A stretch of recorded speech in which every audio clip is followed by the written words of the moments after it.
Hello students, in this video we are going to see about top 5 simple tricks from boron family. Boron belongs to 13th group of p block elements. I hope you know very well about periodic table.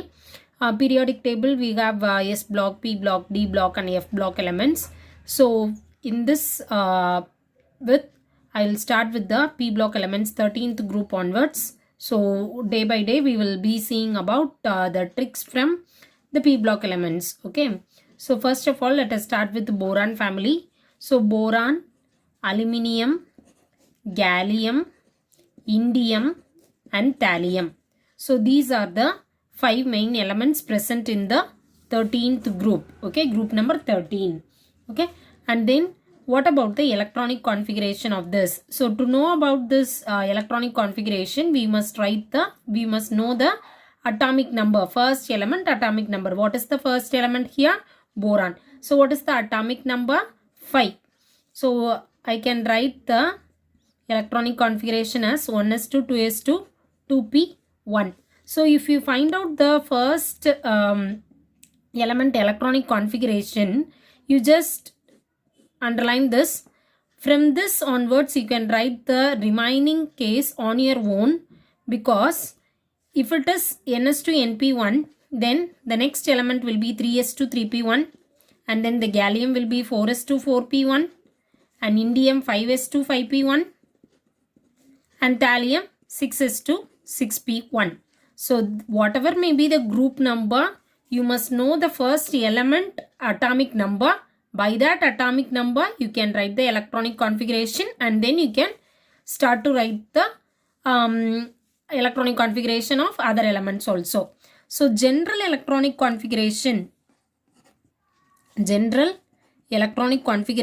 of this p block elements is ns2 np1. It is very important, students. By using this only we are going to learn the remaining tricks. Okay. So first of all we must know what is the which is metal and which is metalloid, which is amphoteric in nature, all those things. So in some of your books boron is given as metalloid, but by referring to the J.D. Lee or any inorganic concise chemistry books, it is said to be a non-metal.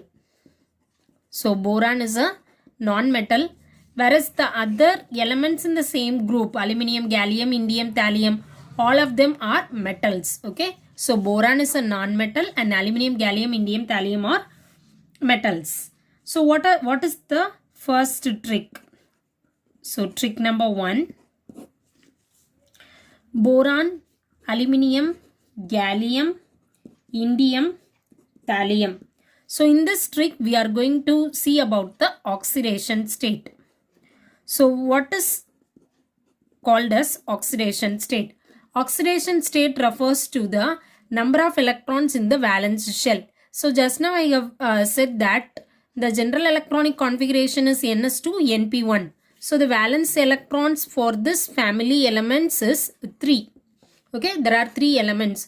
So I can say that plus 3 can be the oxidation state. What it represents? 3 elements can combine easily with all these elements.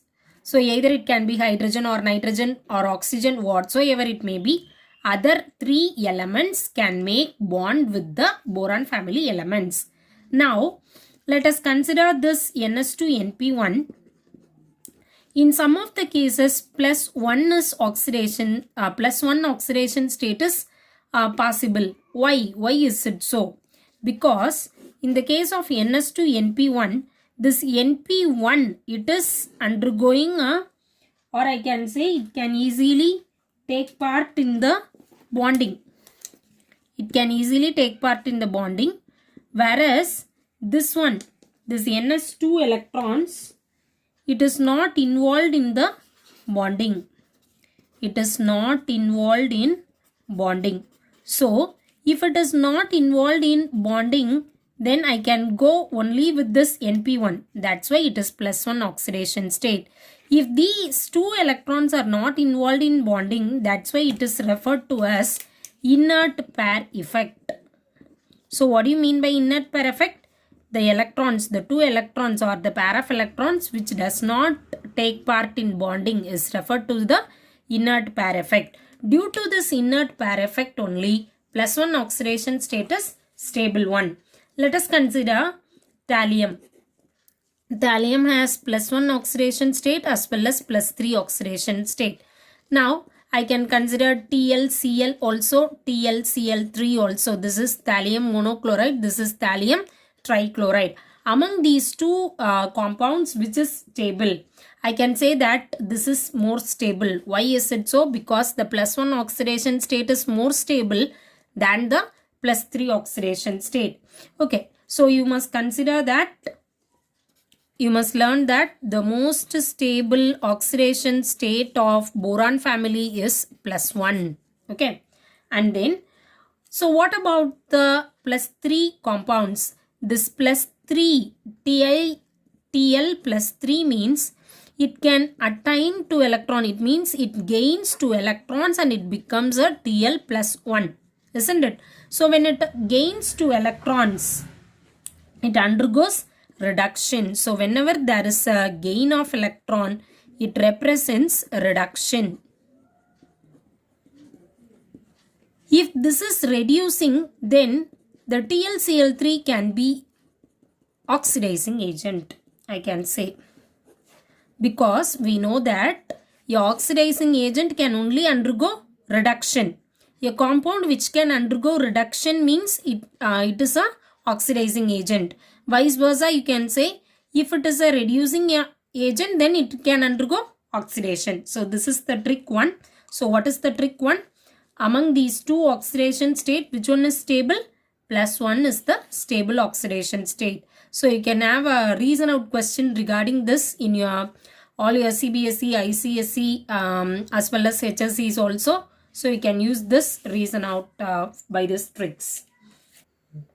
Trick number 2, this is regarding radius. So regarding radius, we are going to say. So we know that boron, aluminium, gallium, indium and thallium. So once you move down the group, we know that the number of shells increases. What do you mean by that? Because the atomic size increases. Why the atomic size increases? Because the atomic number increases. So that we can expect that as the number of shells increases, it represents the atomic radius can also increases. So n increases, n represents the number of shells. N increases or also increases. So what is expected value of atomic radius here? Boron, aluminium, gallium, indium and then thallium. This is the expected one, but the real case is, in reality, there is a change in gallium and aluminium, as well as in some of the books there is a change in indium, thallium also, but based on your +1 and +2, we can write like this itself, it is enough. So the real case is aluminium and gallium, it changes its places. The atomic size of the gallium is more than that of the aluminium. So less atomic radii for gallium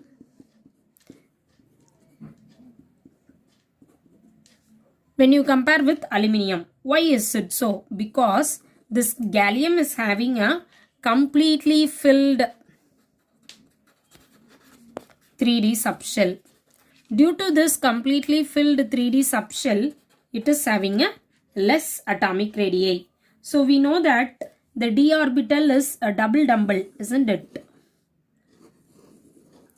Now this double dumbbell shape of the d orbital, all these d lobes are large. So the electrons cannot, the electrons are free to move. They can free to move. That's why the atomic radius of the gallium is less when you compare with the aluminium. So gallium is less atomic radii than the aluminium. So what happens actually, while the electrons are moving like this, we have studied about a shielding effect. So what is mean by the shielding effect? For example, if I have a nucleus here, if my nucleus is here, then the electron is present like this. The electrons are revolving around the nucleus like this in orbit. Then it has to protect from the nucleus. The attraction will be protected like this. So that's why it is behaving like a screen. Actually, the screening ability is now less. Why it is less? Because the d electron lobes are large. They can move anywhere. That's why the shielding effect is less.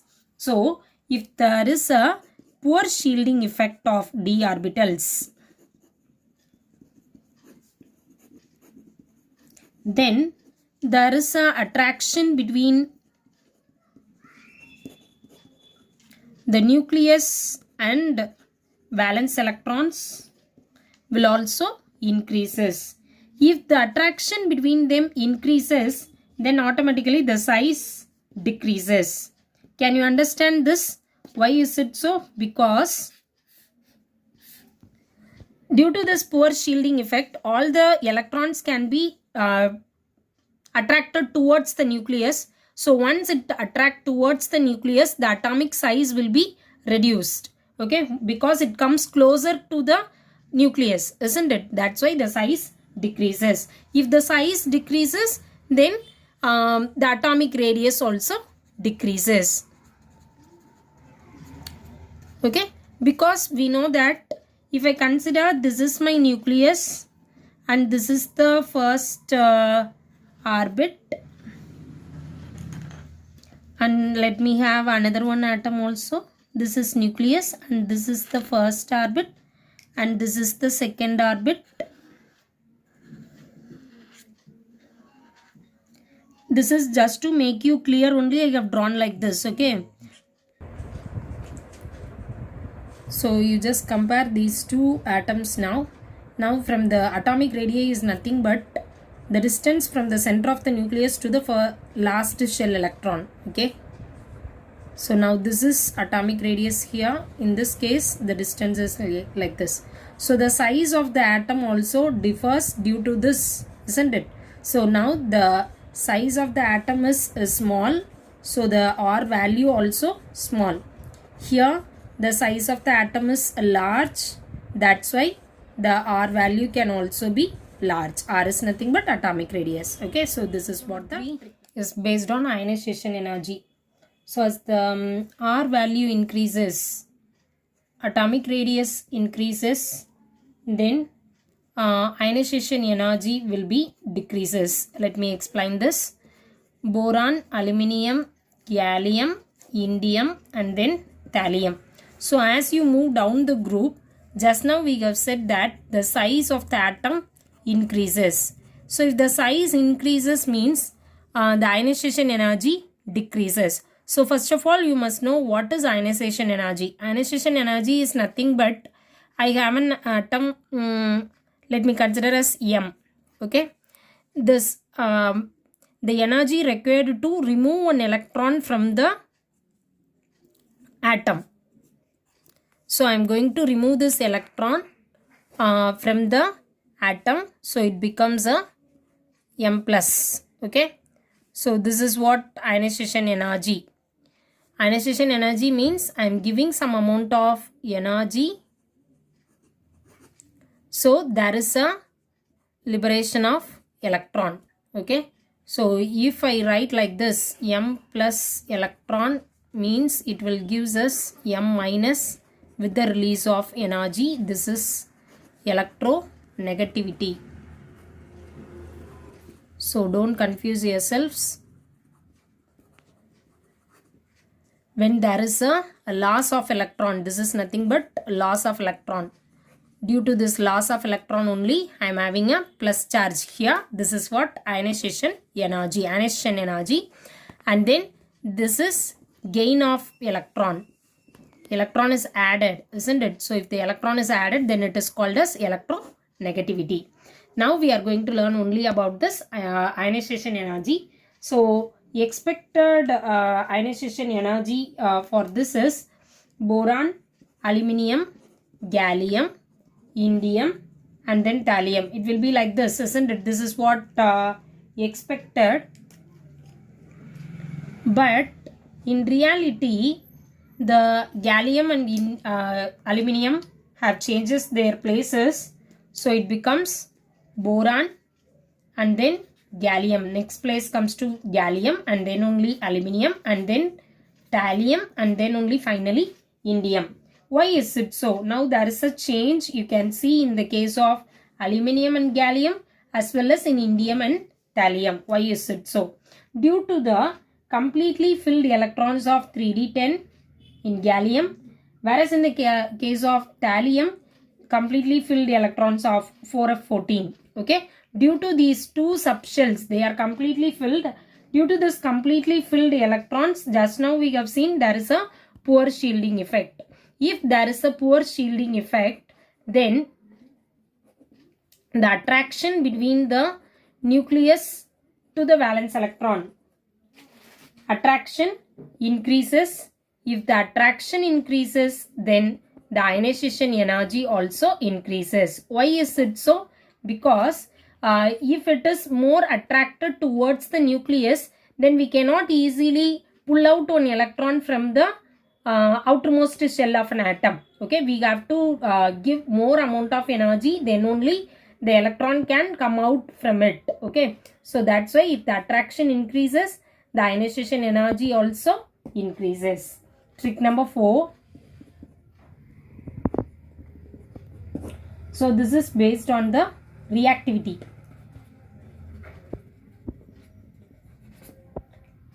Let me consider element as E plus O2, it gives E2O3. Okay, if the size increases, size of the atom increases, then reactivity also increases. If the size increases, reactivity also increases. Now boron, which is a non-reactive metal or non-reactive non-metal, I can say. So aluminium, when it is react with oxygen, it forms Al2O3. Now this is non-reactive, it is less reactive when compared to boron. Slightly it can react. Why is it so? Why this aluminium oxide is less reactive, we are saying. For example, if I take any aluminium in a container, it easily reacts with oxygen and it forms over a layer of Al2O3. Once this layer of Al2O3 is forms, if this layer forms, further this aluminium cannot react with oxygen. It stops, the layer stops the further reaction of aluminium and oxygen. So it is like a shield, or I can say it is like a protective layer. Due to this protective layer nature of aluminium, it cannot react further with the oxygen or air, we can say. Okay, so what about boron oxide, B2O3? When boron reacts with oxygen, it forms B2O3. This occurs only at very high temperatures. Only at very high temperature only it can react, or else it won't react, it is non-reactive. Okay, what are the nature of oxides? So this B2O3, which is a acidic in nature.